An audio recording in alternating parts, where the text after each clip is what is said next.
Greeting friends from wherever you are. Welcome to the International Webinar Ambassador and Young Leaders Week of 2020. With me, Sherin Clarissa, who will accompany our great speakers and moderators as your Master of Ceremonies during this event. This event will discuss the breakthrough against COVID-19, diplomacy, and bilateral collaboration in dealing with global crisis with the topic of regional cooperation in ASEAN. This event will take over 2 hours from 5 p.m. until 7 p.m. Jakarta time, which will be moderated by my colleague, Mr. Brimoresa Wahyu, Doctor of Divinity, President of PPI Spain, for the first session, and for the second session, Ms. Laila Rahma, the Secretary General of OISAA in Middle East and Africa. For your information, this event aims to stimulate a sense of awareness of the significance of international competitiveness, extensive networking, and global collaboration among Indonesian people. The ultimate goal is to overcome the present-day global crisis and seek for an opportunity to lead the world. Case study COVID-19 and its domino effects. More of this event's objectives are elaborated as follows. First, sharing the world's best practices and strategies scenarios against COVID-19 and its domino effects, economic crisis, health issues, reliance on digital technologies, and tourism, amongst others. Second, giving an overview of achievements, future potencies, and challenges and in global interaction. Third, unleashing the rich potential of Indonesia's human resources to the world and vice versa. Fourth, connecting global tactics and strategies in preparing Indonesian global emerging leaders by learning from the world. Fifth, promoting OISAA young leaders to the world. Sixth, supporting total movement Open the Nation for COVID-19. Last but not least, pioneering OISAA's first international event, Ambassador and Young Leaders Week, as a stepping stone to emerge as an international organization. Furthermore, present with us today are great speakers. Please allow me to introduce them.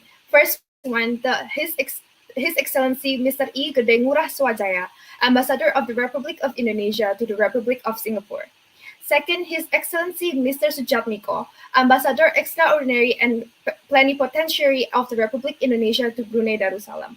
And third, His Excellency Mrs. Ade Patmo Sarwono, Permanent Representative of the Republic of Indonesia to ASEAN. Before we begin the event, I would like to inform you that in this event, we are also raising funds for COVID-19. Thank you very much to all of you who have contributed to the donation. Now, I will pass the event to our moderator, Mr. Brimoresa Wahyu. The stage is yours. So, dear everyone, I'm Brimoresa, and I will be the moderator for the first session. So, but before that, I will inform you what we are going to discuss about. So today, we have 3 guest speakers. We'll talk about state situation and problem solving post-COVID-19, especially in ASEAN countries. The first speakers of this session will be delivered by His Excellency Mr. Ngurah Swajaya as Ambassador of the Republic of Indonesia to Singapore with the topic of COVID-19 and new normal in Singapore. Without further ado, let us welcome our Excellency Mr. Ngurah Swajaya. The room is yours.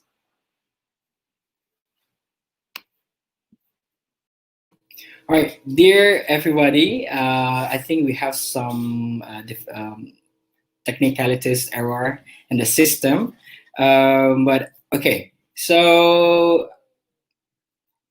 all right. I think I will go to the second speakers. Sorry.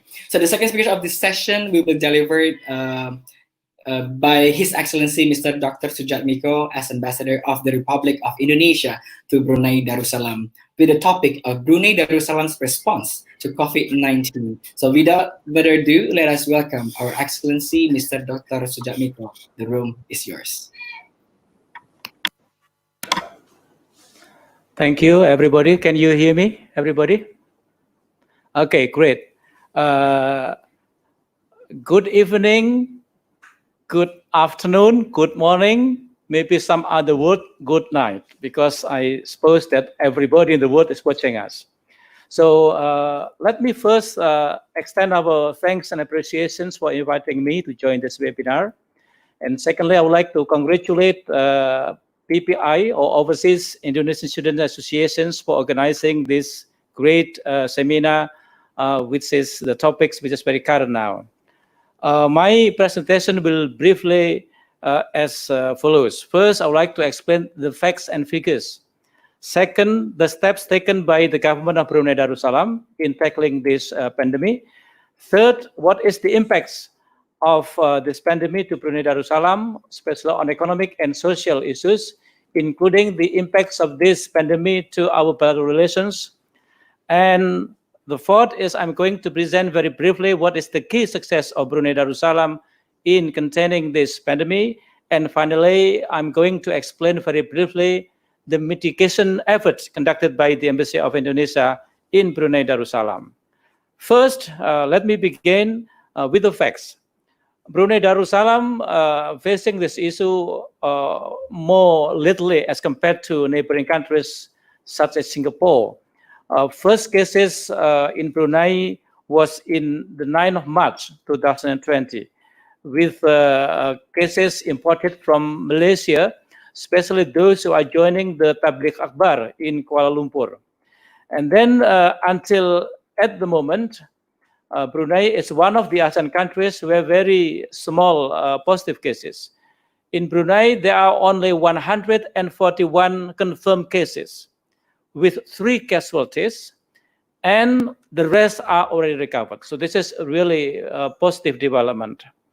Of those cases, we have up to now more than 51 days, Brunei has been free from new positive cases. In my note, we have 15 imported cases from Indonesia. First is Bruneian who are traveling to Yogyakarta in March the 4th, and then Bruneian who joined the bike festival in West Kalimantan, a family returning from Surabaya, Bruneian who attend Tabligh Akbar in Makassar, and Bruneian studying in Indonesia. So total we have 15 imported cases from Indonesia, unfortunately. And we have also 5 Indonesian nationals who are positive COVID-19 in Brunei Darussalam, and Alhamdulillah all already recovered. The facts that 141 cases confirmed in Brunei, 3 casualties, and all are recovered. This is really great news for all of us who are living in Brunei Darussalam. Second, I'm going to briefly explain what is the steps taken by the government of Brunei Darussalam. There are 3 major steps. First is the crisis management in multi-sectoral coordination. The second is surveillance, treatment, and laboratory testing. And the third is risk communications. First, Brunei Darussalam is lucky because this country have Infectious Disease Acts, which has become the umbrella legal background to to handle the cases. Second, Brunei have a very strict containment policies. And also this country introduced $10 million allocation for the outbreak and public health emergencies. Number 2, the government has conducted strict and enhanced surveillance mechanisms, mass testing program. They have learned a lot from neighboring countries such as Singapore. For example, testing foreign migrant workers. Also expansion of health facilities in Brunei Darussalam, and also deployment of many health facilities, for example, establishing isolation centers, introducing several digital applications. And also this government conducted aggressive awareness campaign in all media, including social media, dedicated hotline public figures inquiries, as well as self-screening mobile applications. This country introduces 3 applications, the so-called Bru Health, second premise scan, and the third is Smart Helmet. This application and this technology has helped Brunei in containing the virus spread. The next, I'm going to explain what is the impacts of this pandemic to Brunei Darussalam, especially on economic and business. As we are noted that the price of oil in the global has been dropped, and Brunei economy 99% rely on oil and gas. The drop of oil price in the world has impacted the income of Brunei Darussalam.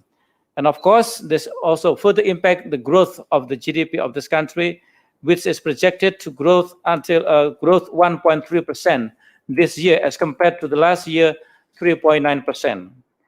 On business, as also happened in other part of the world, especially on the travel industries, this country also heavily affected.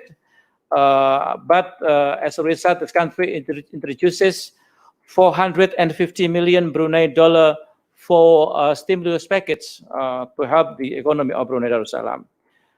This government also conducted limitation on traveling. 2 weeks after the outbreak, Brunei Darussalam has imposed restrictions on international travels and also both land transport. In our case, there is connection between Brunei Darussalam and Pontianak using bus. This services has been stopped since the second week of the first outbreak. Similarly, airlines companies also stopped operating until now and perhaps until unconfirmed date. On social impacts, as the same with other countries, we have some impacts on social event, on wedding, grouping, the same as I said with other countries. Next, on the impacts of this pandemic to our bilateral relations, of course, every visit has been cancelled, meeting also cancelled, negotiation between two governments has been pending, and this is the same with other countries. Connectivity issues we have impacted because there is no flight from Brunei to Indonesia. We have direct flights to Jakarta, to Surabaya, and to Denpasar, and all are cancelled until perhaps August or September. We will see. On the economy, we will see the impacts of our bilateral trades.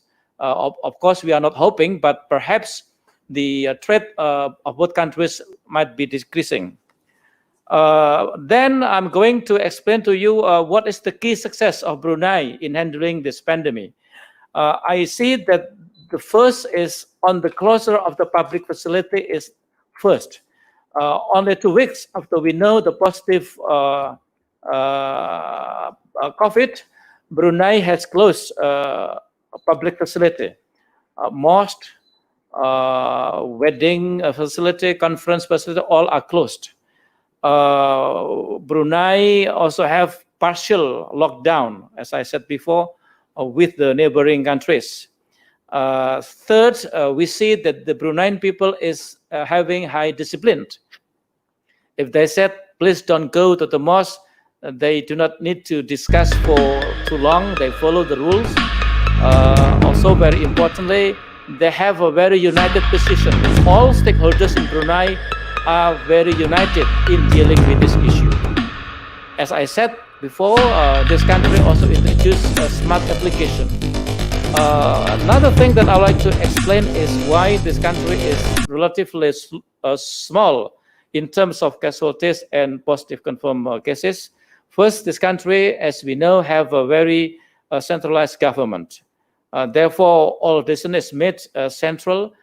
Everybody is listening and implementing the rules and regulation adopted. Second, of course, we cannot compare with Indonesia. Brunei, in terms of size and population, is small.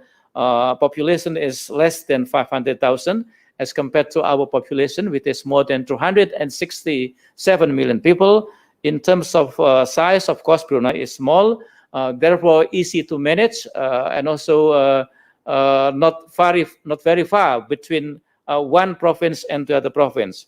And Bruneian citizen is highly educated.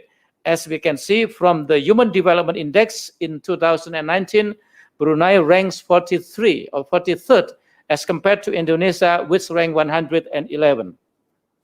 The other one is the implementation of smart application has been adopted by Bruneian people. Almost more than, I think, 90% of the whole population using this application, and this really helped the spread of the pandemic. Next, I'm going to explain what the embassy has been doing to mitigate the impacts, as well as how we can reduce the impacts of this pandemic, especially to Indonesian nationals who are living in Brunei Darussalam.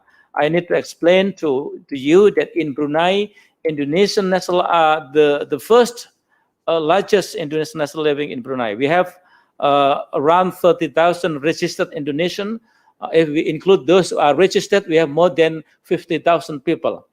We have the interest of how we can serve and we can protect Indonesian migrant workers in Brunei Darussalam. And therefore, since the beginning of the pandemic until now, we are conducting several surveys. With the survey, we have some noted that we have 56% of our workers are working from home or working in a shift system. 30% of our workers are experiencing salary cut, 9% experiencing forced unpaid leave, and 5% experiencing forced job termination. Therefore, we are conducting several steps how we can prevent or reduce the impacts to our workers. First, we are conducting information dissemination. We are very active in conducting dialogue with Indonesian citizens. During the month of Ramadan, for example, we are conducting Zoom meeting for more than 4 times, including with Indonesian Student Association in Brunei Darussalam. We are also conducting pengajian with our Indonesian society, as well as with the media in Indonesia and Brunei Darussalam. Second, we are conducting community monitoring very regularly with Indonesian citizens. Third, we are promoting consular assistance, especially those Indonesians who are in Brunei Darussalam for tourists and then stranded. We are helping how they can extend their visa, they can extend their permit and other needs. We are also distributing masks and hand sanitizer to Indonesian nationals who are impacted. We are also distributing food relief. At the moment, I think we have more than contributed more than 1,000 food packages to Indonesian nationals affected. And finally, we are organizing special flight to Indonesia because there are no flight. Those who are impacted, those who are stopped working, those who have half a salary cut, for example, we are conducting special flight for we call it self-repatriation. So far, 4 flights has been arranged, more than 600 passengers, and we are going to arrange more and more passengers to Indonesian cities. And finally, we are hoping that with the less or with no positive confirmed cases in 51 days, we are hoping that new normal in Brunei can be safe. We are going to continue following the health protocol imposed by Brunei. We are going to maintain that our citizens, our workers is well maintained and well protected. I will not touch anything about ASEAN collaborations because I believe Pak Ade Patmo, the third speaker, will be going to talk about the ASEAN collaborations. Thank you so much. Assalamualaikum warahmatullahi wabarakatuh. Thank you so much, Mr. Sujatmiko, Mr. Ambassador, for the information. So therefore, as from the presentation, we can learn about steps taken by the government of Brunei Darussalam towards this pandemic. First, about crisis management and multi-sectoral coordination. Second, surveillance, treatment, and laboratory testing. And the last one is risk communication. Moreover, by the Embassy of Indonesia or the government of Indonesia for Indonesian citizens in Brunei are first, information dissemination. Second, community condition and monitoring. Third, consular assistencia for mask and hand sanitizer distribution. The fifth, food relief packs distribution. And last but not the least, repatriation flights if they need to go back to Indonesia.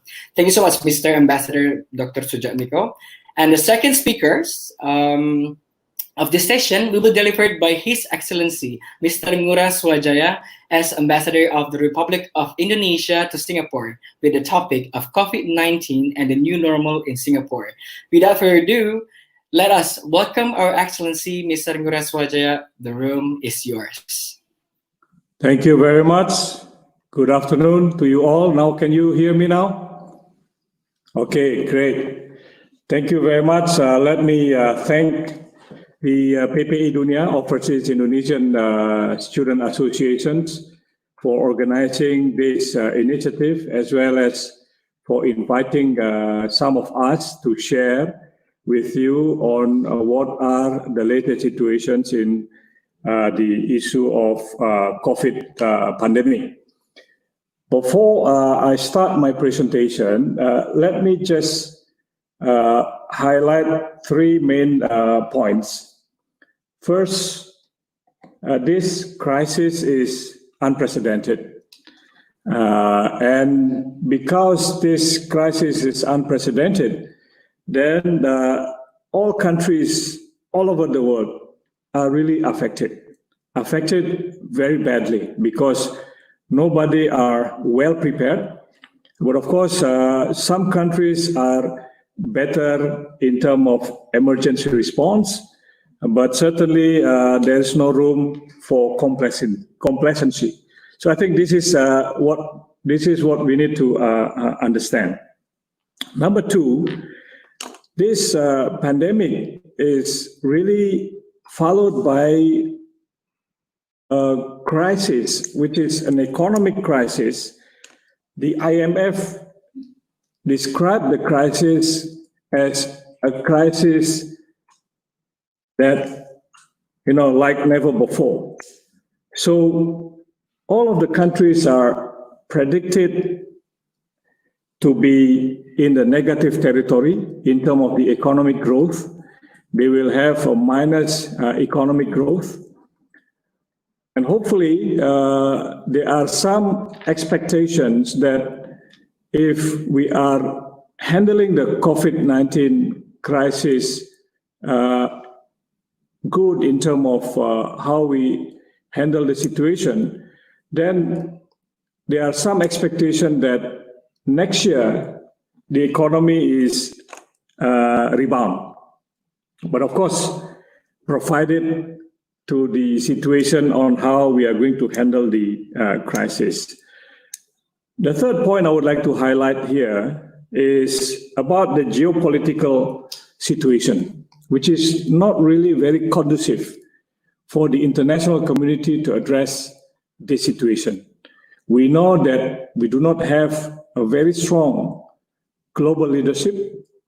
We see a multiple rivalries in terms of how countries are competing in addressing the situation rather than they are united in addressing the situation.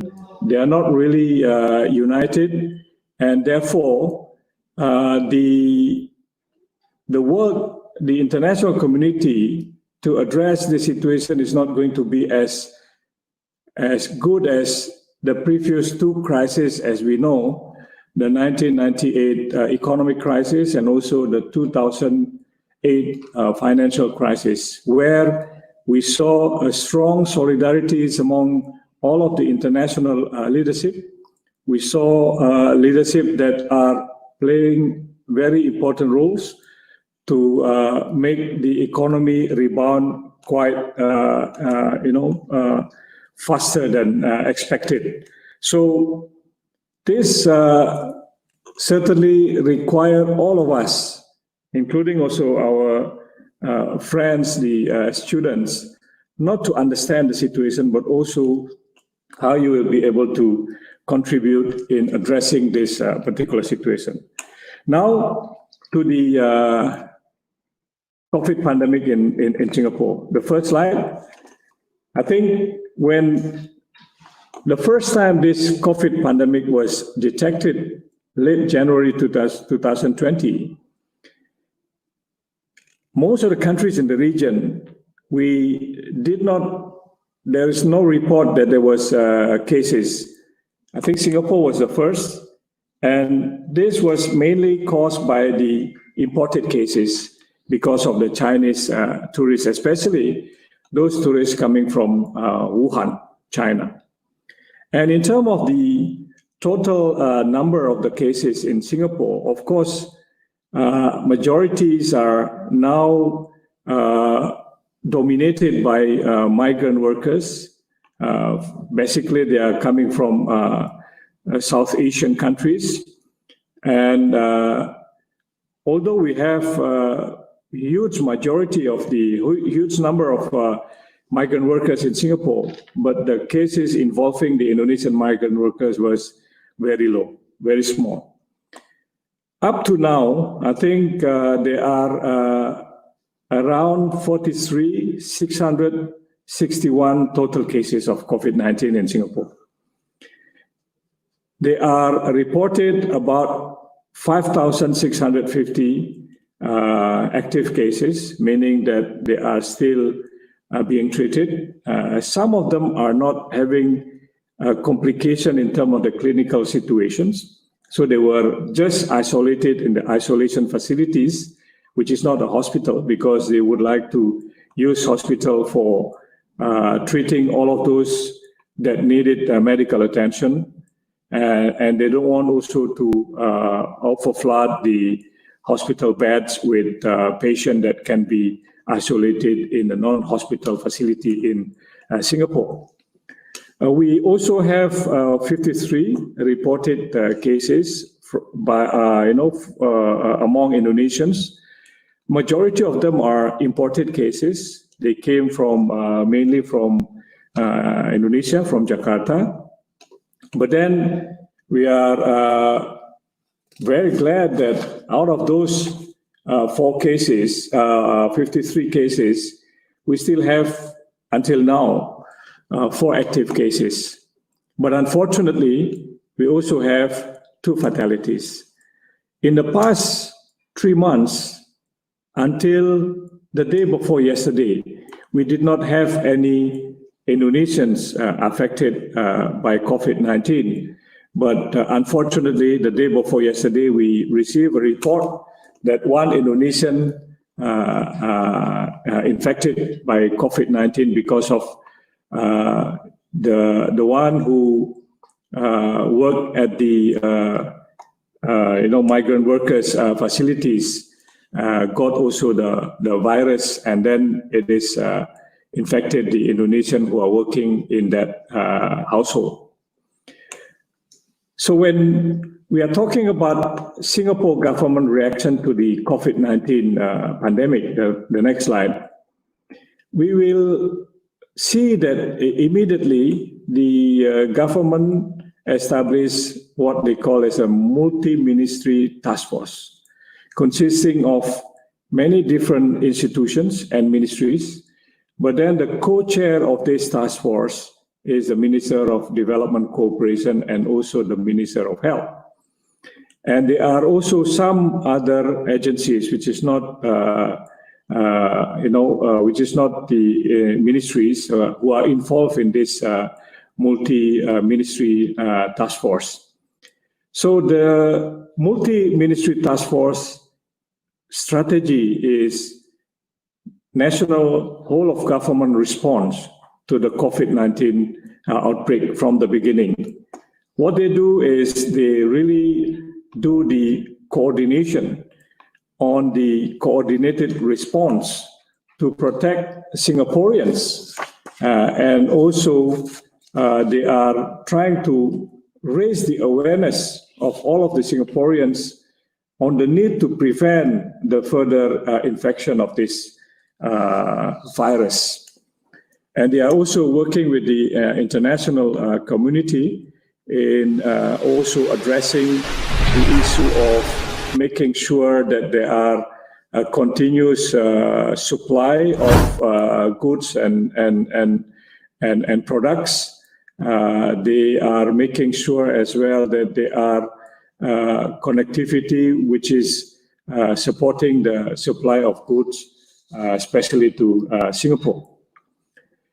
I think from the beginning, the next slide, from the beginning, Singapore government approach to this COVID-19 is first, of course, what they do is they are explaining in a transparent manner the situation, which was debated at the beginning whether or not they need to be transparent, because being transparent, of course, it created a lot of anxiety among all of the people. But then I think this approach consistently being implemented until now. They are trying to be as transparent as possible to allow the people to have a better understanding.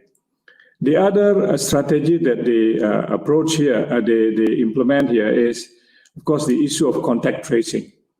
at the very beginning, they are not having any digital application in order to do this. They are doing it manually. This is a very laborious work from the multi-ministry task force, because once they get one patient infected by the virus, then they will have to interview this person concerning what are the latest engagement between this person and the other that has already been closely in contact with this infected patient. And of course, in addition to that, they are establishing the quarantine facility. They quarantine all of those people returning from overseas, and they also quarantine all of those people that are considered as closely in contact with the COVID-19 patient. And in addition to that, of course, they are also doing the testing by implementing all of the research facilities they have here in order to improve the testing of the COVID-19. The strict enforcement of the regulation that they are applying is also one of the highlights of what Singapore has already been doing. So we have reports that almost in a daily basis, when they implemented the circuit breaker, there are always people who are sanctioned because of breaking the regulation that has already been implemented by the government. So the next slide, the whole of government approach, they are developing software, which is, they make it an open platform. People can download that, and people can also use that. And the contact tracing software has already been utilized also by many other countries, because Singapore is open to making this application to be used by other countries in order to really ensure that the contact tracing can be done very effectively. In addition to that, certainly when there was a report of the community transmission, they are implementing the alert, the alert level.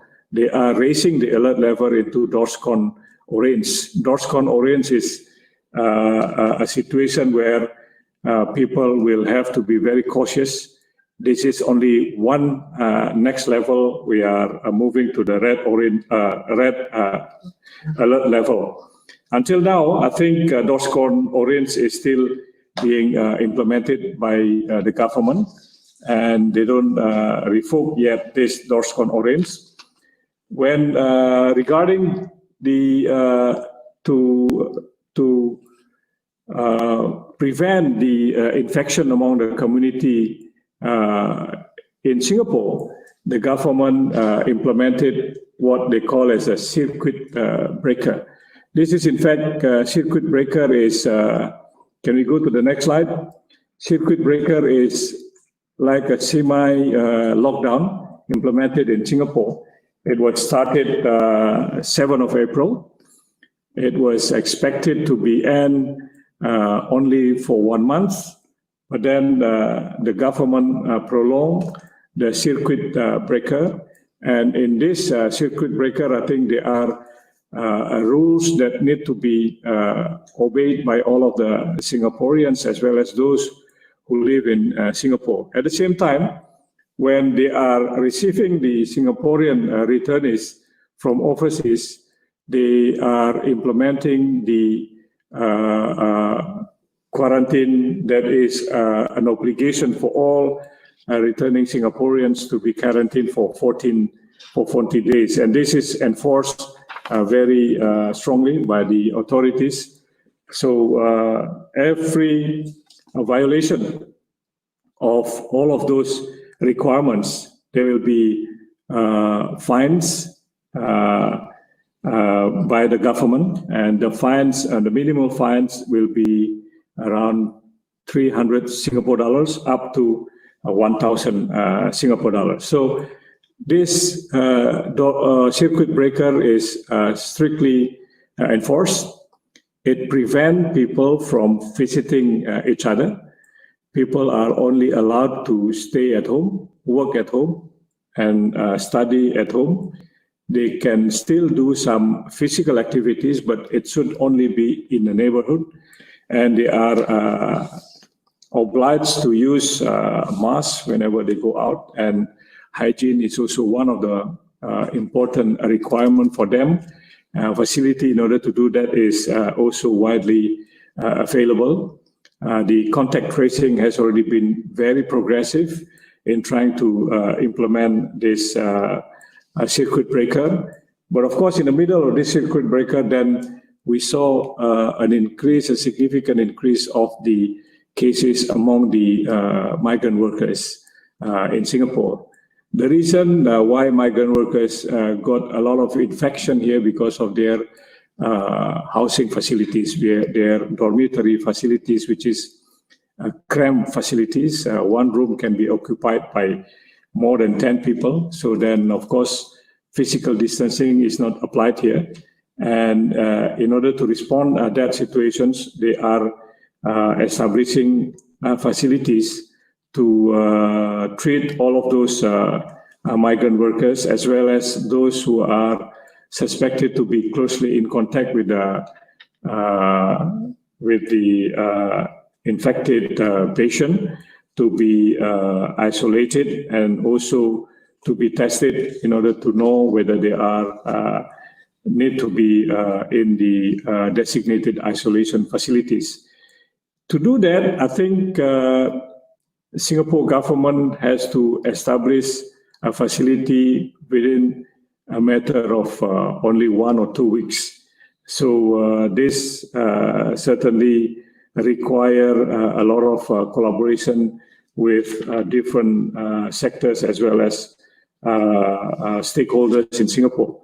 And Indonesia also happened to support this establishment of this facility by exporting more than 60,000 sets of beds that is used to house all of those migrant workers in the facility.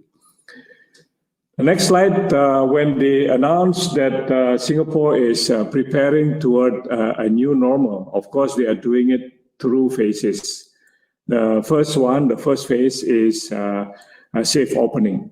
The safe opening is gradually opening the facilities. People can go doing the physical activities outside their neighborhood, but at the same time, it's strictly they have to wear a mask wherever they go. And of course, people can still go for shopping in the supermarket, but then with a very strict application of the contact tracing. The second phase is safe transition, which is started 18th of June. In this safe transition, more facilities are open, but again, with a very strict regulation of wearing masks, physical distancing, as well as also keeping the hygiene of all of the people in doing the outdoor activities. So when they are moving to the second phase, the safe transition, it so happened as well the Singapore government announcing of the parliamentary election, which is going to take place in July the 10th. The reason why they announced this election, because the government considered that they will be able to organize the election safely with all of the protocols as well as facility being implemented. But at the same time, they will also need to have a very strong mandate from the people on how the government is going to address the this crisis, the pandemic, as well as the economic crisis in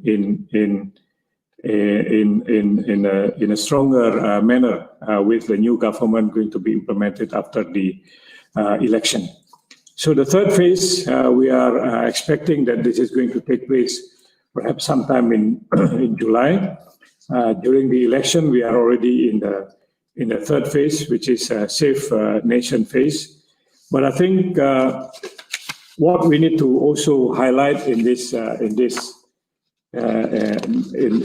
regard is that, of course, the Singapore government has already been allocating by doing the budget revision 4 times, and the number of financial allocation they are allocated to help in addressing the crisis is, I think, the biggest in the history of Singapore since its independence.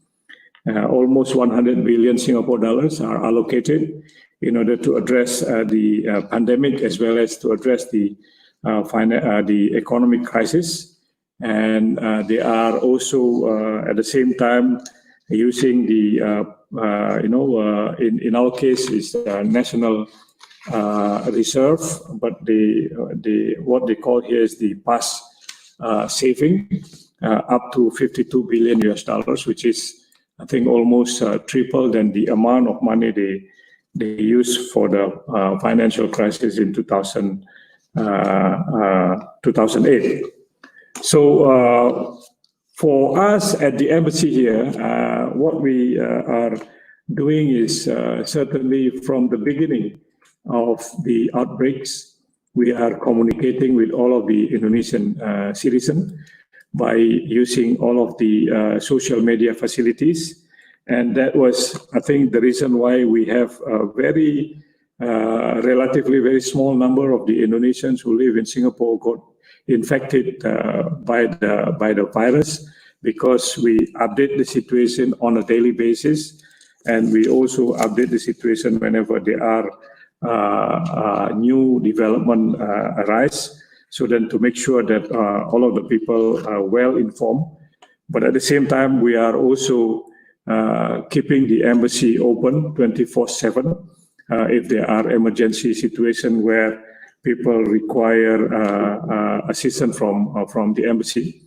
But the services from the embassy, we were also trying to reduce the number of the people, because in a normal situation, we normally have on a daily basis around 500 to 700 people to the embassy every day.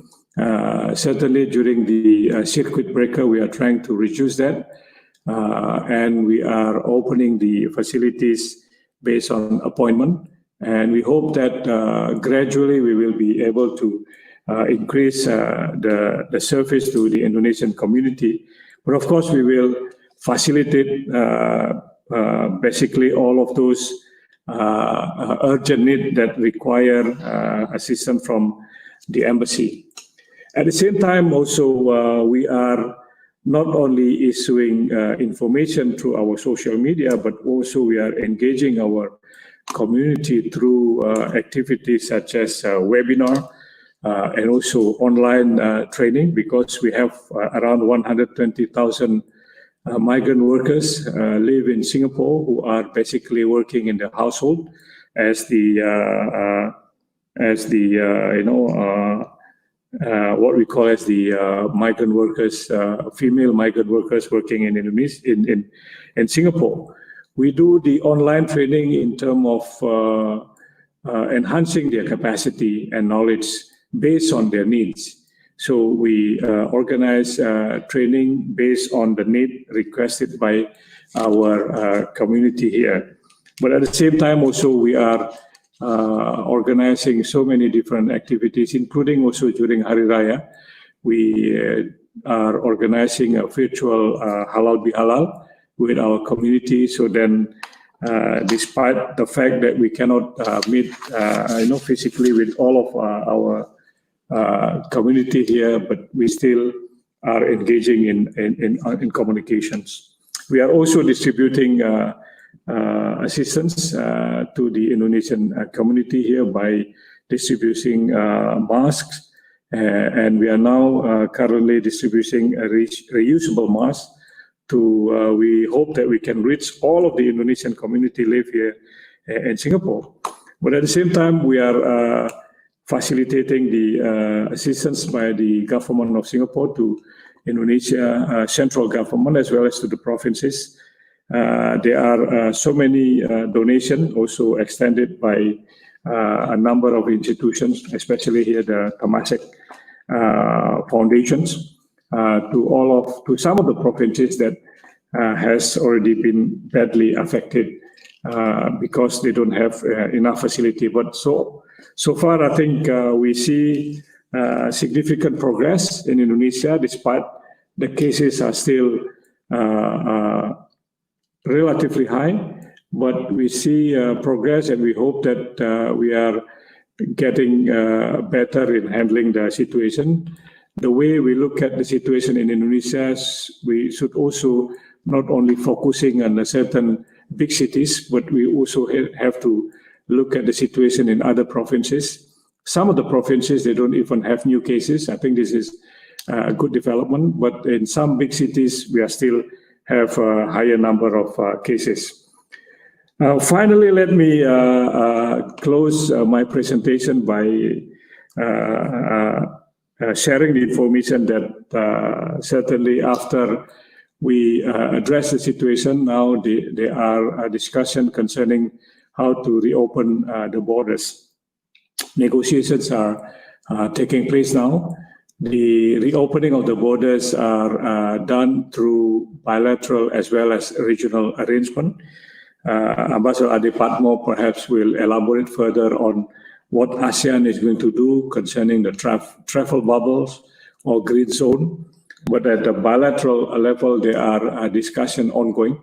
Certainly, we need to start facilitating the movement of people, but still with a very high precaution, because the safety of the people is still should be the highest priority. But at the same time, we need also to ensure that we will be able to facilitate for a better response in terms of the economic recovery at the national level. So I would like to stop this presentation. Once again, thank you very much for all of the support that has already been extended by the Indonesian students here in Singapore, but also thank you very much for having me to participate in this discussion. Thank you. Thank you so much, His Excellency Mr. Ngurah Swajaya, for the information regarding post-COVID-19 in Singapore. So from the presentation, we can learn the approach of Singapore government towards COVID-19. First is rigorous contacting, second, quarantining suspect cases, third, fast adjusting strategy, fourth, strict law enforcement, and fifth, transparent mass communication. Moreover, by the Embassy of Indonesia for Indonesian citizens in Singapore, are first, closely monitor Indonesians' positive COVID-19 in Singapore. Second, giving out masks or reusable and surgical masks. Third, facilitate cooperation between Indonesian and Singapore in battle against COVID-19. Fourth, giving out updated information related to COVID-19. And last but not least, held various virtual training and program for Indonesian citizens in Singapore. Next agenda, it will be guided by my colleague, the second moderator, Laila Rahma. So Laila, the room is yours now.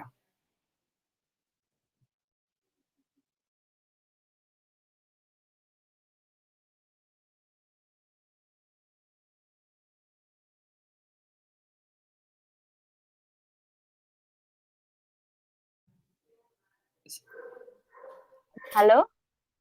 Thank you. Thank you so much, my partner, Tessa, for giving me the time. My name is Laila Rahma.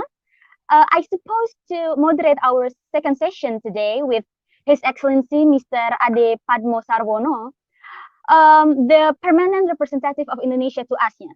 But unfortunately, His Excellency can't join us right now because he's just finished the meeting with ASEAN Aussie Foreign Minister, accompanying our Minister of Foreign Affairs. But don't be very sad. Inshallah, His Excellency will keep up with us soon and join us. Therefore, while waiting our our third speaker, we will go straight to the third session, the session that we've been waiting for, which is the discussion session. But before entering the third question, I would like to remind everyone that everyone who has questions are very welcome. So I encourage everyone who has questions, just put your question. Please write down your question in the comment section below, and the best question will be chosen and will be answered, and the question will be answered by the speaker. So without any further ado, let's we move to the straight. We move to the first question. The first question is, I'm wondering, how have the pandemic impacted the ASEAN bilateral relationship? Please address the impact from multiple perspectives, specifically in economic and tourism. You also may address other angles you can think of. This question will be targeted to all of the speakers. So first, I would like to give a chance for His Excellency Mr. Sujatmiko to answer the question. For His Excellency, the stage is yours. Thank you, Leila, for the excellent questions.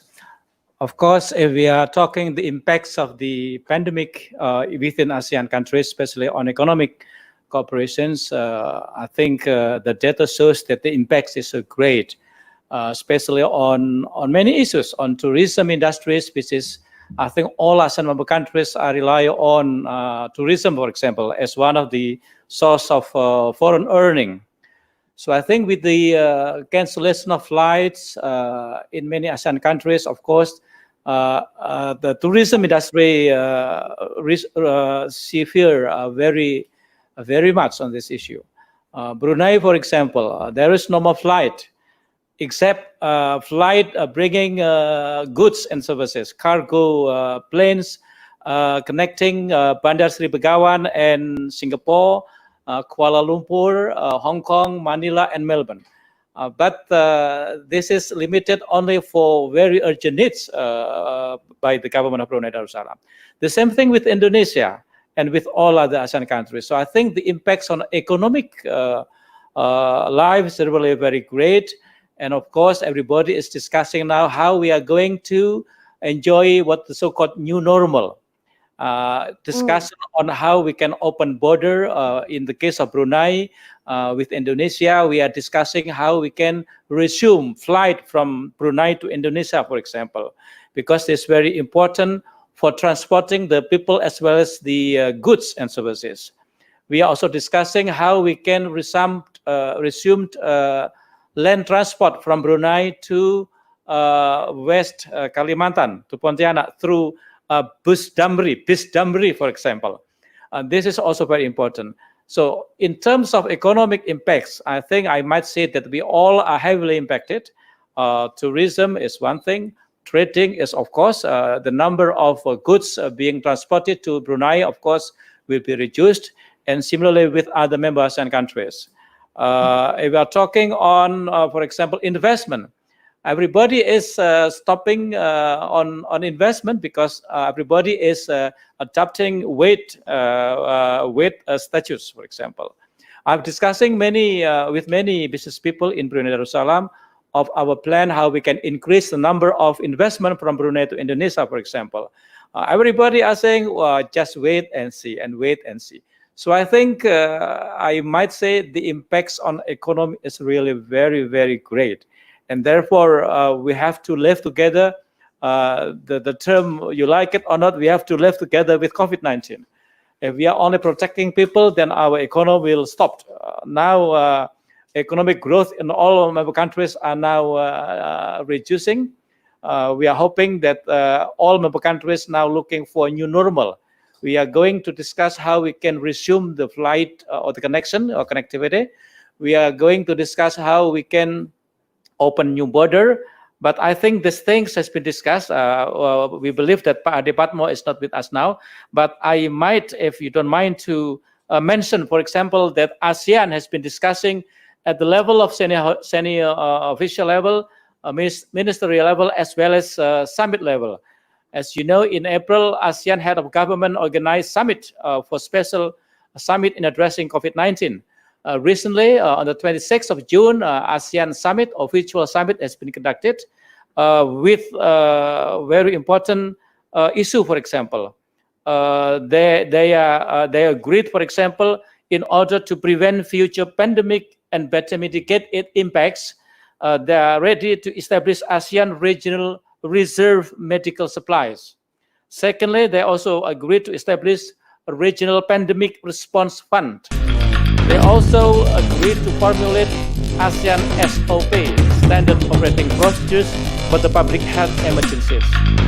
This kind of thing is deliberated in the ASEAN meetings, and we believe that we are going to enjoy as soon as possible the new normal.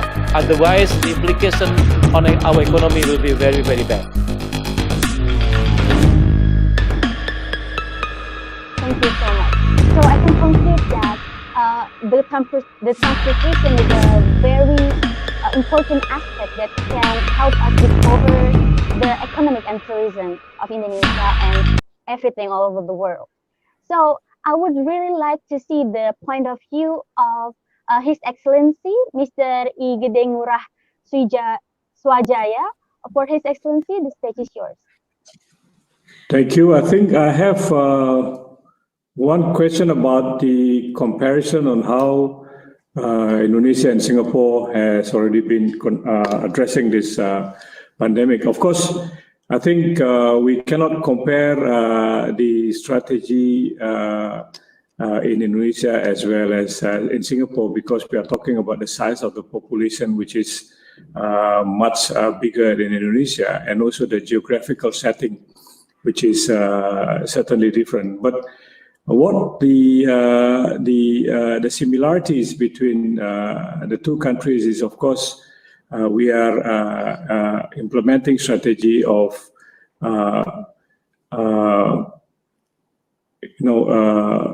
doing this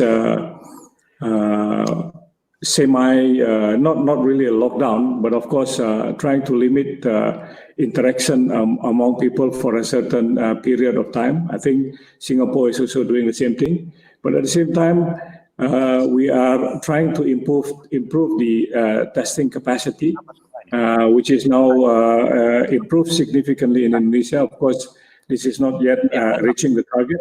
Even Singapore, until now, they cannot also reach the target of the testing capacity here in Singapore. We also apply the same strategy in terms of contact tracing. Of course, we are developing this application as well in Indonesia, and this hopefully will help us in order to trace the possible infection in the community. Obligation to wear mask is also the same strategy applied here in Singapore as well as in Indonesia. Physical distancing is also very important. I think three main elements that is being elaborated in terms of the strategy both in Indonesia and Singapore is the same, which is obligation to wear mask if you are in the public. And number two, you also have to apply physical distancing. And then the use of the application of contact tracing. But the difference perhaps is about discipline. The president has already tasked the TNI as well as the police to improve the discipline of the people to implement all of those requirements. And I think we see the progress of more discipline among the people in Indonesia, but at the same time, in terms of discipline in Singapore, so there are a number of violations. There are a number of fines handed over to those who are breaking the discipline. But then in Indonesia, we don't have that sanction. A very harsh sanction, as you know, if you want to call it harsh, but then of course this sanction is required here in Singapore. Otherwise, then they will not be able to really contain the spread of the virus. Basically, the two countries are working very closely in order to address this pandemic. And also they are working very closely in the context of ASEAN, as well as in the context of G20 and other international arrangement. We are having the same approach. We are having the same strategy. And of course, we hope that we will be able to start the discussion concerning the reopening of the borders between the two. But certainly among ASEAN, this is one of the priority. So among ASEAN, it will be there will be discussion on how to reopen the borders. We hope that with this strong collaboration at the bilateral level, we will be able to really address this pandemic. But what I mentioned earlier, the issue of the economic recovery is also the next important agenda that we need to also collaborate together. Just briefly, for the past 6 years, I think Singapore has already been the number one foreign direct investors to Indonesia. Even the first quarter of this year, we still see an increase of investment. When I'm talking about economic recovery, I need also to share the idea of what people say as decentralization of global supply chains or diversification of global supply chains.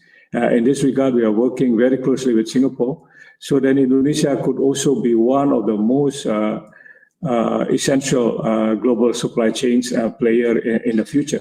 So this is not only talking about investment, but at the same time also our readiness if there are any pandemic in the future. Hopefully there will be none, but of course we need to anticipate that to happen. So briefly, I think those are I would like to highlight based on the question posed in the chat. Thank you. Thank you so much for your answer, which is very brief and very informative. I would like to deliver the stage to my colleague, Reza, for the next question. So for Reza, the stage is yours. Thank you, Laila. I believe that actually today our another guest speaker is coming. So I present to another guest speaker. Please, Laila.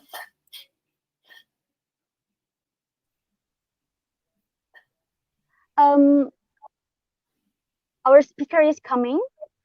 Yes, so, our speakers are.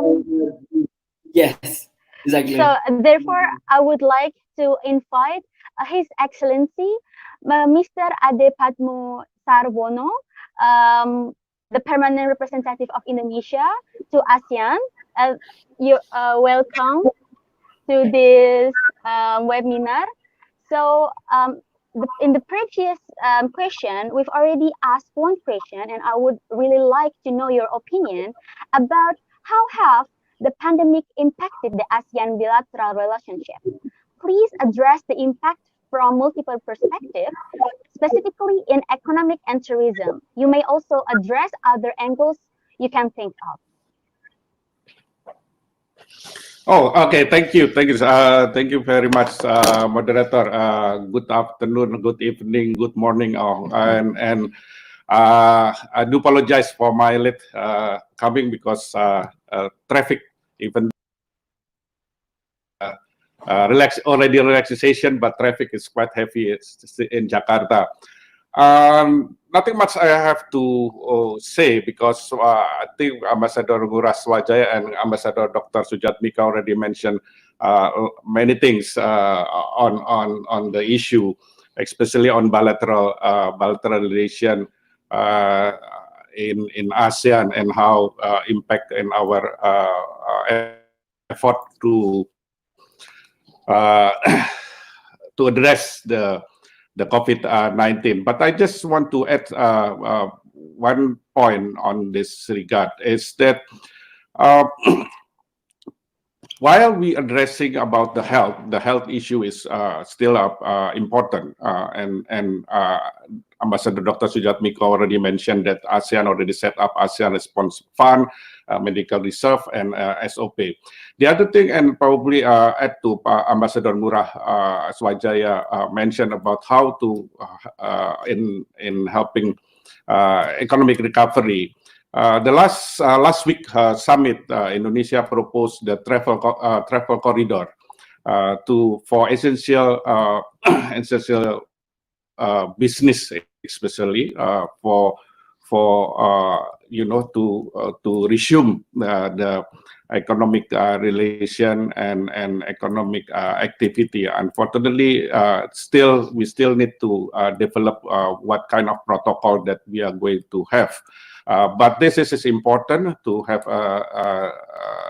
economic recovery. As you may aware, the economic growth in Southeast Asia, in ASEAN, contracted between 1% to minus 2.3%. That we need to work hard to make our economic growth continue in a positive ways.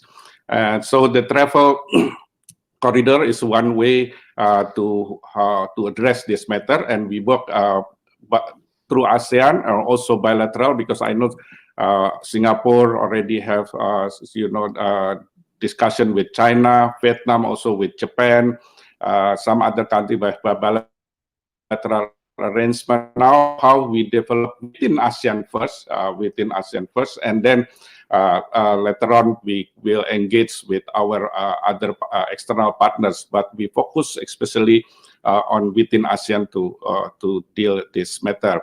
Secondly, on what economic recovery should focus on in each individual ASEAN member state. Now it's time to how to utilize further about the digital, especially now we are already entering the industrial revolution 4.0, and utilize digitalization is very important, and particularly for micro, small, medium enterprise, because these are the backbone of economic growth of most of ASEAN member states. And we with this COVID-19, they suffer very much, not only tourism and other sectors, but they're suffering very hard, but due to the COVID-19. So we have to assist them in how to get access on digital, and also financial support. Several countries in ASEAN member state, including Indonesia, have several packages to assist them. So I think this is an effort to how to make the economic resume again, and to make the production of the goods can be delivery to the people, and as well as supply chain. I think Ambassador Ngurah Swajaya already mentioned as well. It is also important to the supply chains remain open. And lastly, I think on economic, it is important to continue open as well for the investment, because this is also help our effort in making economic moving. I think this my brief additional information about how ASEAN currently is dealing. We are in the right direction, although it's very gradual, and we don't know what happened in the 6 months. As you know, tomorrow is the 6 months we facing the COVID-19, and we still have many challenges, and we're not sure what happened in another 6 months, whether it's in the situation improving or the same, or getting worse. But ASEAN and bilaterally also already discuss and prepare, especially on the post-COVID-19 plan. Thank you.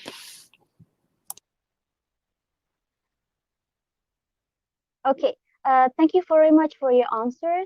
Since right now His Excellency Mr. Ade Padmo Sarwono has already come and joined us, we're really eager to know, and we're really eager and pleased to hear your presentation that you've already prepared before. So, your this time will be for you, and the stage is yours. Thank you, thank you. I think much of my presentation is, I already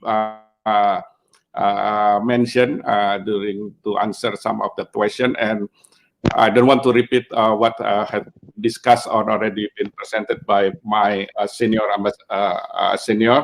I just want to say that beside that, we also ASEAN work with and cooperate with our partners as as I just returned from ASEAN Australia Foreign Minister special meeting on COVID-19. We have meetings. The foreign minister already met with China, with US, with Russia, and now with today just finished with Australia. Just to share that this is a demonstrate that our partners have a solidarity and commitment to support ASEAN in the effort not only dealing with mitigate with the COVID-19, but how dealing in the post COVID-19 plan, because ASEAN and the whole wider region is the engine of economic growth, global economic growth. So it's very important that ASEAN and then also the wider region continue in the right track, especially in the post COVID-19 plan, because it will impact globally. As you know, in ASEAN we have 600 million people, and mostly is almost half is young and very productive. So it's very beneficial in supporting each of ASEAN economic and also of course in the region. And that's what I just want to say on the what's the presentation that I'm preparing, because some of been already mentioned. Is any further question or inquiry or clarification, I'm more than happy to answer. Thank you. Okay, thank you so much for your brief information. So we can conclude that the partners has solidarity to work and cooperate with ASEAN to deal with COVID-19, and we are in the right track. So for the next discussion, I would like to deliver the stage to my colleague, Mr. Reza, to deliver the next question for Mr. Reza. The stage is yours. Thank you so much, Leila, for the stage that now is being won. It's not like that, though, guys. Anyway, for all ambassadors, thank you so much for your presentation. However, we have another question. The next question will be, which sector amongst the previously mentioned do you believe needs to undergo recovery first to help Indonesia to improve its current relationship with ASEAN countries? I believe that Mr. Ambassador from Asian countries would like to answer the question at first. Or Mr. Ade or Mr. Ngura or Mr. Sujatmiko will answer the first, please. Pak Ngura, are you going to answer first? No. Okay. So far, No, I'm not really very clear with the question. What do you mean by which sectors? Is it are you talking about a particular sectors here, or what specifically you refer to sectors here? I think it's more likely, sir, about how, because about this COVID-19 is happening here in all over the world, and maybe the relationship between Indonesia itself and those ASEAN countries, maybe something maybe wrong or something. So I think that one are the sectors that maybe need to be improved after the COVID-19. Okay, so let me just address this question. As I mentioned earlier, that this is unprecedented. Then when we see this unprecedented, but also at the same time, this is cross-border, spreading across the whole countries. No countries have an exception. So immediately what we need to do, emergency response, which is how we will be able to, how we were preparing ourselves in addressing the outbreak at the beginning. At the beginning, there were no clear informations, no enough information concerning what this COVID-19 is all about. And in order to have that information, certainly international cooperations in terms of exchange of information, in terms of collaborating among the Ministry of Health, and also the coordination undertaken by the WHO, World Health Organization, is very critical. And that was the reason why then we understand the strain of the virus. We understand how this virus is infecting others. And this, information is very crucial for all of the countries to undertake emergency response. At the same time, when we know what we are facing, we also should understand on how we will be able to contain this spread of virus. In this regard, I think most of the countries at the beginning, of course, they are worried about the imported case, because most of the case spreading in many countries are because they are imported from other countries. So what the countries are doing is closing their borders at the beginning.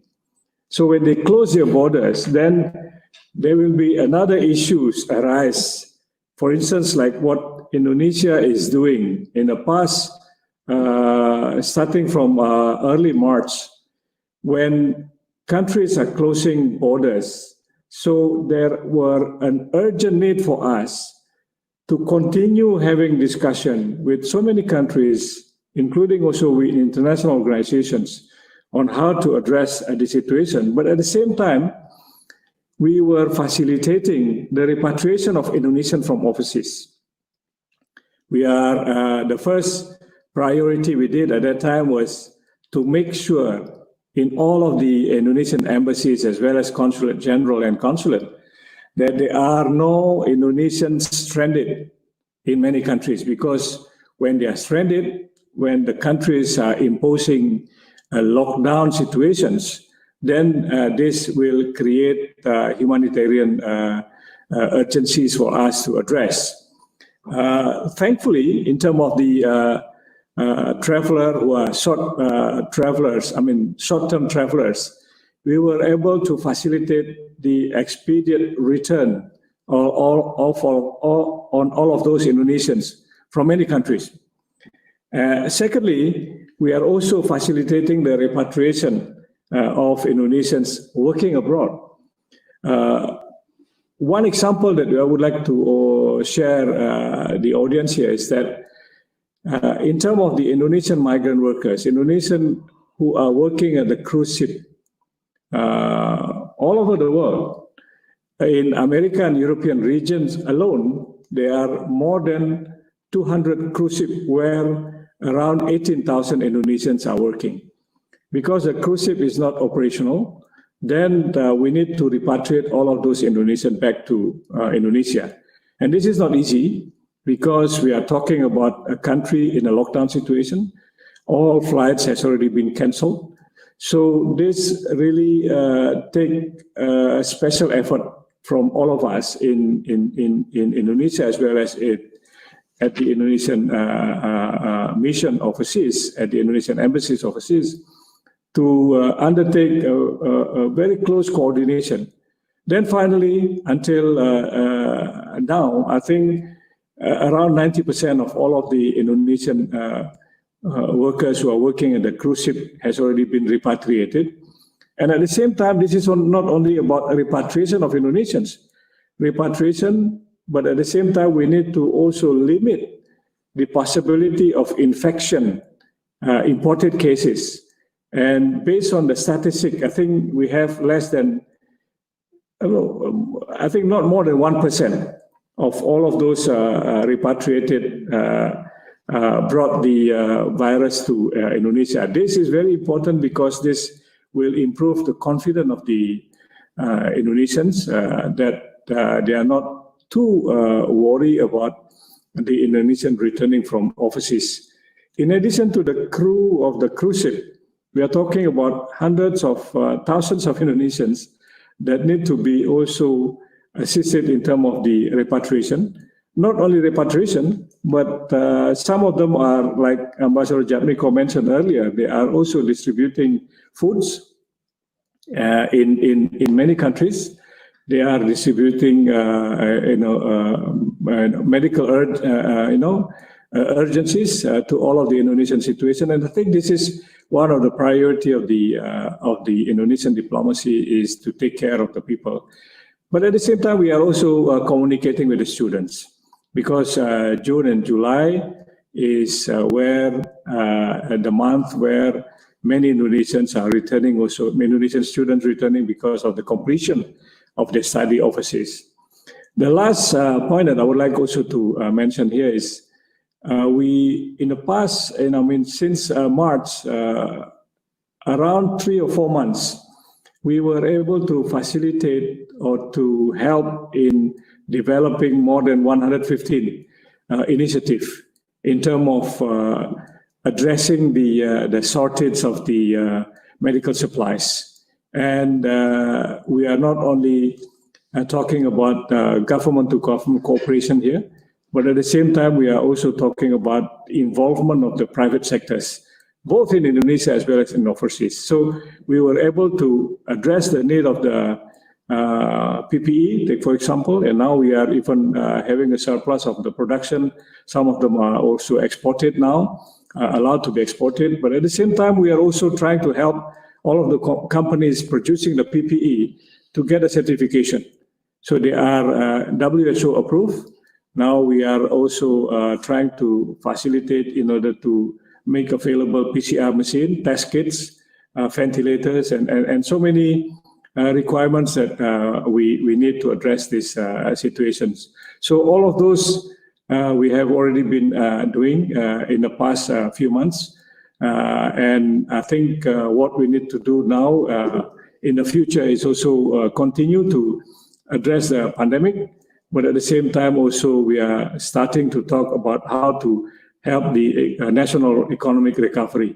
And at the same time, we are here talking about reopening the borders. So I would like to stop here so then to allow Pak Ade and also Pak Sujatmiko to share his views. Thank you.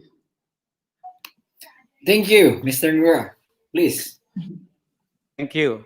Let me make additional remarks from what Pak Ngurah has been saying previously. If I understand correctly the question, which sector is the most important that can help Indonesian economic recovery? If I understand correctly, I think the most important sector is one word: connectivity. Connectivity. If we are connected again with international community, then economy will go back as normal. But to get that, I think this is difficult. And therefore, in order we can connect it again, I think we have to come back to our domestic situations. Are we able to contain the pandemic? Are we able to prevent the spread of the virus? Are we able to treat those who are positive? And this is really very important. For example, I'm in Brunei now. Brunei is 0 cases in more than 51 days. 0 cases. But still in force now, for example, there is a mandatory COVID test. For everybody coming to Brunei, they have to undergo the test. And the cost is very expensive. They have to pay 1,000 Brunei dollar, which is very expensive, which is actually, this is how the government trying to prevent the people coming. they have to undergo a quarantine, 14 days quarantine obligation. This is how Brunei protect. Brunei is 0. But if Indonesia continue to grow the positive case, we have still more than 1,000 new cases every day. And I think Brunei is very cautious to open the border with Indonesia. So I think we have to come back. The most important is how we are in the government of Indonesia, the people, the citizen, the business people are united. How we can deal with this crisis, how people are united, and how the people following the steps suggested by the government, how the people follow the health protocol, everything is in place, and we can make sure that the cases is reduced, and we are really 0. The trend is positive. I believe that borders will be open, connectivity will be resumed. In this case, I would like to touch that we are now discussing the possibility of designing new tourist destination. We call it the new normal tourism sector, as advised by Minister of Tourism and Creative Economy, for example. We are going to promote new destination, not new actually, but Bali, for example. We are going to design Bali as a safe new tourist destination. We are going to promote Belitung Island. We are going to promote Bintan Island in Riau Islands province, for example. So this is how we are trying to invite tourists coming to Indonesia, but remain in an isolation. If they are going to Bali and they remain in Nusa Dua area, for example, means that they are isolated. They have to follow all the protocol, but they're isolated there. If they're going to go to enjoy, for example, Belitung Island, they're still there. So we can prevent spreading of virus from other countries coming. But again, domestically, this is something that we have to adjust. We have to deal very correctly on this pandemic, and therefore we can continue promoting our tourism sector, which have more implication on our economy, on workforce, on, for example, on transportations, on hotel business, and everything. And I believe ASEAN, Pak Ade Patmo will add, ASEAN has been also discussing of how we can resume essential travel by government official or by business people, for example. This is, I think, important that we can start enjoying the normal life. So once again, in summary, this is up to us, up to Indonesia. If we are able to deal with this crisis successfully, then every country will open their border. If our country is still in the red zone, I don't know until how long, then countries will be very cautious. Oh, don't accept Indonesian tourists, don't accept Indonesian business. So this is really important that we, the people in Indonesia, all stakeholders, stay united how we are together dealing with this crisis. Thank you so much, Mr. Sujatmiko. So please, the next, Mr. Ade. Thank you. Answer. Thank you. I shared a few that has been presented by Ambassador Ngurah and Ambassador Sujatmiko. First, about, of course, the connectivity is very important if we want to for economic recovery, not only for individual ASEAN member state, but as well as in the whole region. And particularly in this regard is how we maintain that, as I mentioned earlier, that supply chain and open market for investment can be maintained, because this is a very crucial if we want to do economic recovery. Of course, there are so many homework, especially for Indonesia, as Ambassador Sujatmiko already mentioned, and Ambassador Ngurah Swajaya already mentioned about how we address about the health issue. This is very important to give confidence to all, not only ASEAN member state, but also our partners outside the region, that we, Indonesia and ASEAN, is capable in dealing and managing the situation, especially mitigating the COVID-19. As regard to sector, many have been mentioned, tourism, and Ambassador Ngurah also mentioned about health industry. I think it's very pertinent as well to help our effort to boost again the economic growth in the country, also in the region. But one thing is need to be considered as well. We in Indonesia, actually, we are more have at least more from my personal point of view, we are in advantage. You know, we have a lot of space on our land. I mean, that how we utilize further, because if the situation continue, the challenge that we are facing is about, you know, for the rest of some of ASEAN member states, and probably also involve affect Indonesia as well, is about the food security, you know, because people not able to provide the basic needs. We a little bit are fortunate, and then how this is a focus on our focus on for example, agriculture. Just give an example.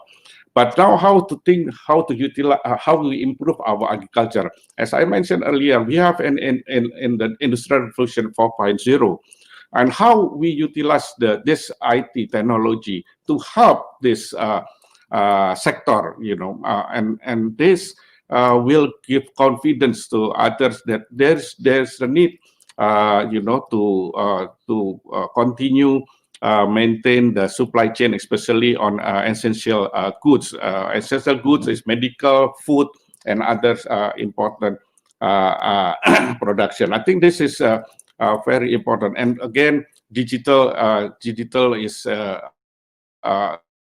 also again is very important. How to digital can be utilized by all. Not only a few people, but also especially, as I said earlier, for micro, medium, small enterprise, so they can revive their economic and productivity. I mean, the productivity, and so it contribute to our effort to recovery. And and lastly, as well, that recently during ASEAN Economic Minister meeting virtually, and they already agree on the Hanyo plan of action on the economic recovery. Two things that 2 points that I think good to be considered. And first, I actually already mentioned by Ambassador Sujatmiko, how there was integrated synergy work between government and the private sector, because they're who actually doing the business, and government is providing the package, economic package in a conducive environment, so for the business to move. So I think this important how to synergize and create a platform for the government and the business sector to work together in dealing this issue. Second, also in this probably a little bit related to our effort in maintaining economic growth. There is already discussion, you know, in terms of trade later in the future. We use our local currency, you know, in trading with its other in ASEAN. This also good things, I think. But the challenge for us, for Indonesia, unfortunately, when you are talking about currency, of course you're talking about bank. But unfortunately, in Indonesia, still many people don't have any access to bank, especially the micro.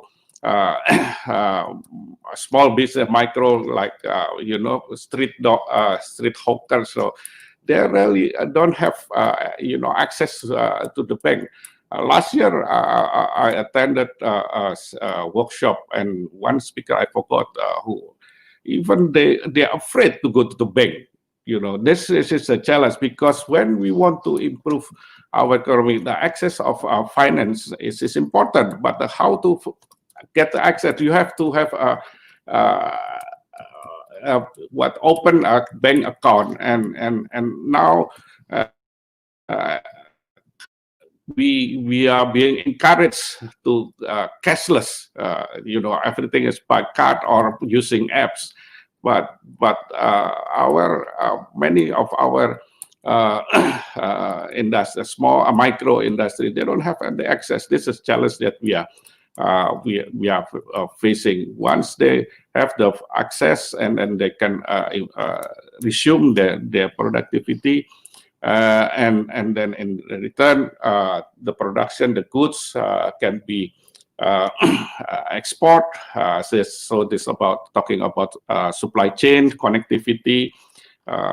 So there will be overall create a situation when to improve and recover, improve our effort in economic recovery. I think this is my my view on this the question that being asked.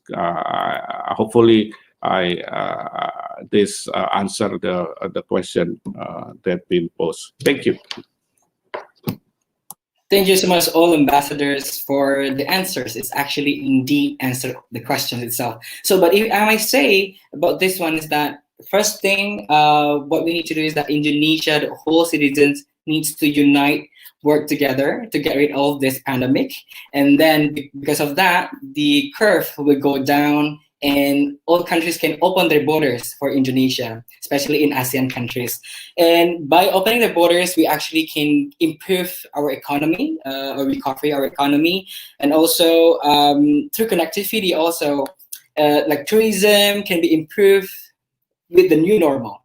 And digitalization also needs to be used these days to improve the new normal itself. So the next question will be delivered by Laila, my colleague. Please, Laila.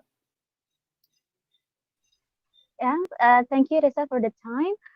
For this next question, I would like to specifically address this question for His Excellency, Mr. Ade. His Excellency, we are all know that different countries have different ways in responding to the pandemic. Some, like Vietnam, has succeeded in ending the pandemic, while others, like Indonesia, are still experiencing an increase in the number of positive cases each day. To what extent and in what ways can ASEAN member states assist and adopt one another's strategy to successfully end this battle against the pandemic once and for all within the region? Thank you. Well, what I can say to answer this question, how to, of course, each country has a different approach because it depends on depends on the culture, habit, and the system. One success in one country not necessarily will be fit for the others ASEAN member state. But what the important thing is that here to improve is which already done since the beginning of the COVID-19. It's sharing information. How do we share information? We have ASEAN Health Emergency Network to share in the real time what's the situation and what's the how to deal.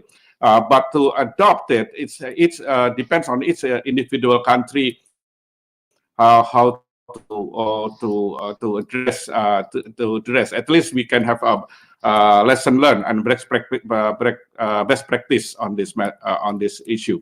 But one thing also, one point that probably the most important is not only how to address the COVID-19, because one success, the other is not yet reached on that state. But the important thing is that how from the beginning we already have the networking and discussing how we develop the vaccine. This is, from the course of the discussion, I think this should be also the focus. How we should among the ASEAN member states, because of course Singapore also they have started research and diagnostic research. I know in Malaysia, in Thailand, probably in other in Vietnam, Vietnam, also, or I don't know, Brunei, to be honest. Ambassador Dr. Sujatmiko will be explained where. But I know in Singapore, Thailand, and in Vietnam, I think they already start to have research. This is important to share when we working together develop the vaccine, because as you know, at least from my my limited knowledge about the virus, in different region, there is a different. Although there's a COVID-19, but the region different gene. The gene is differently. We're not sure whether the vaccine developed in Europe or in US or in other parts in the world is also suitable to our region. To be honest, I'm not sure because and I don't know this. But I like just to underline the importance to work together on how to develop the vaccine and antiviral medicine. This is important. Not necessarily, you know, one country is good in dealing and the other is still in the progress. But how we start, and we actually have to already gradually start on this. And we also work with our partners and develop also networking, laboratorium exchange on microbiological and also zoonism. To find out how to develop a vaccine and antiviral medicine, because we always underline, and most ASEAN underline the importance that when the vaccine develop, it should be accessible, should be affordable, and should be equitable. So this is three things that is important, not on how to currently dealing with you know, address reducing the COVID-19, but also how we need to work together in developing a vaccine and antiviral medicine. Thank you.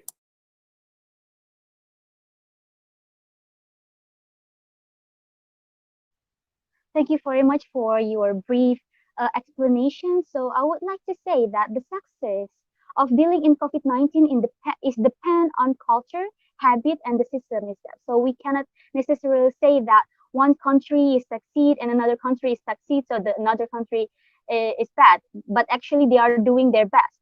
So and then the information sharing is very important for working together with another countries. But the important thing is how we work to develop the vaccine, and this should be the focus for every country.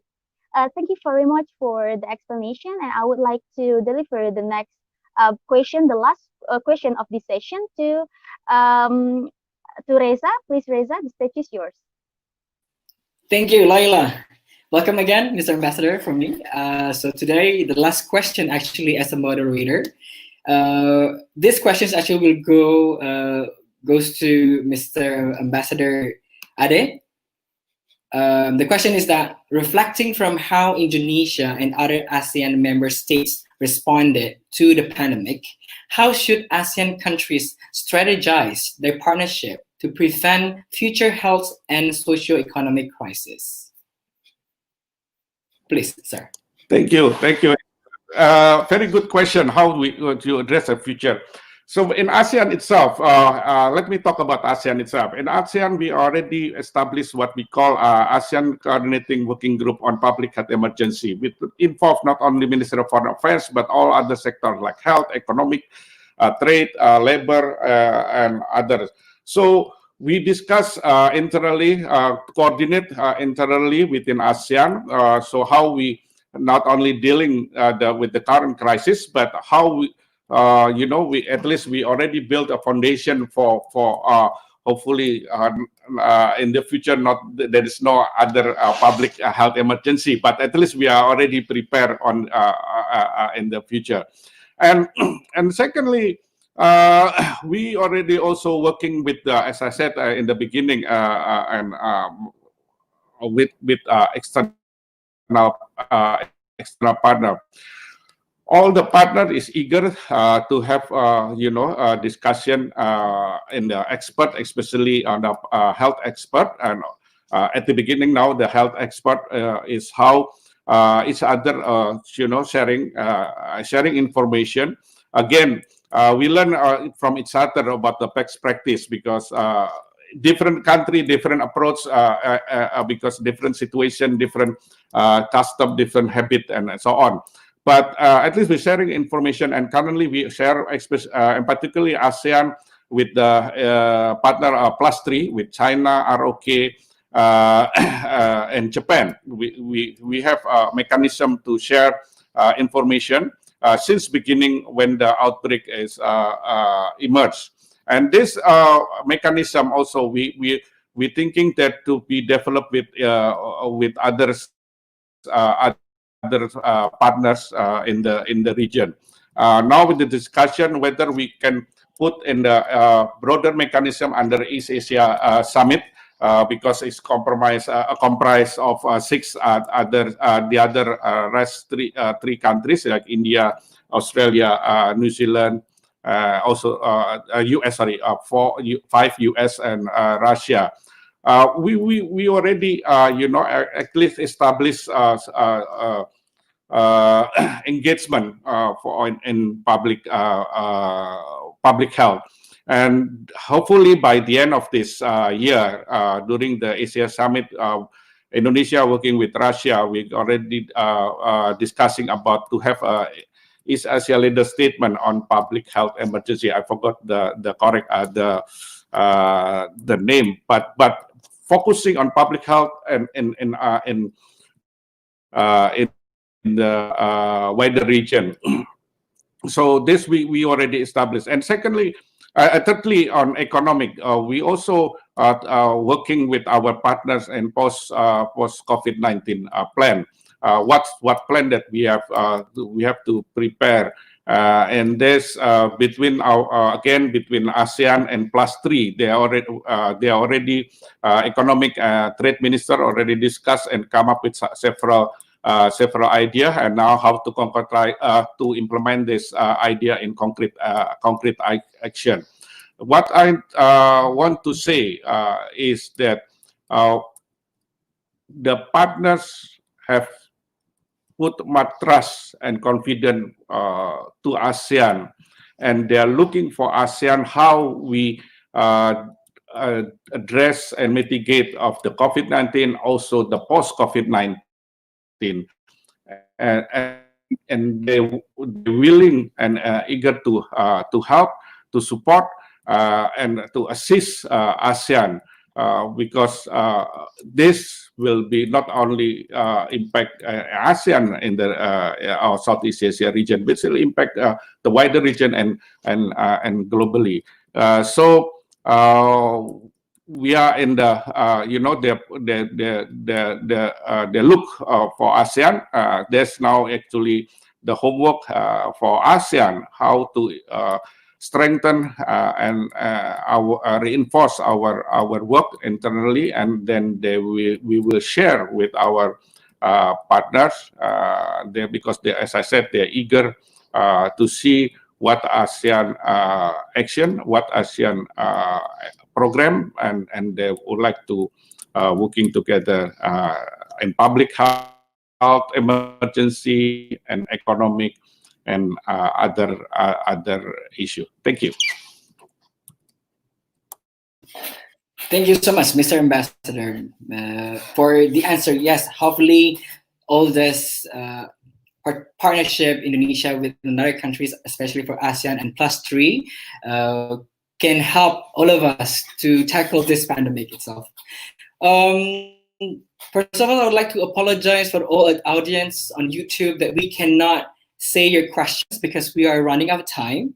Thank you so much for all ambassadors for coming, for sharing your information regarding countries that live there, and what we should do during this pandemic and how we can face it.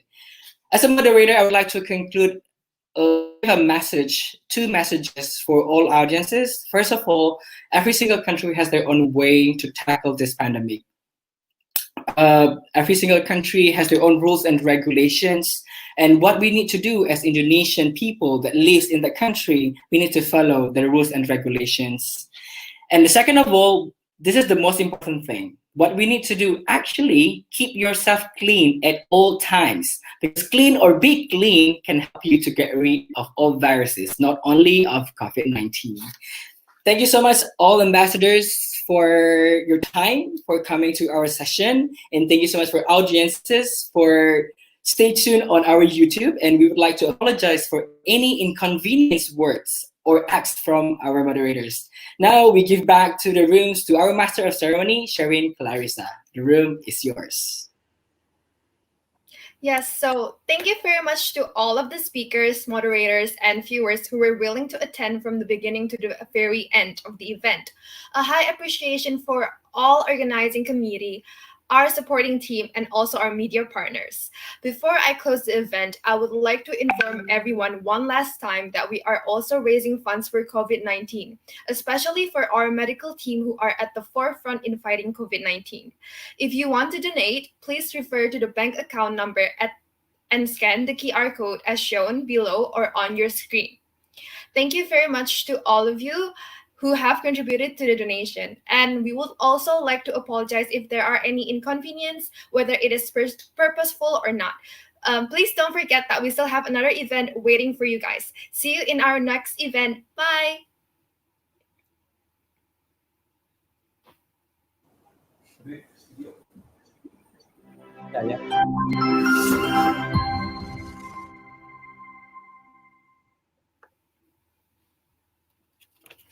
Yeah.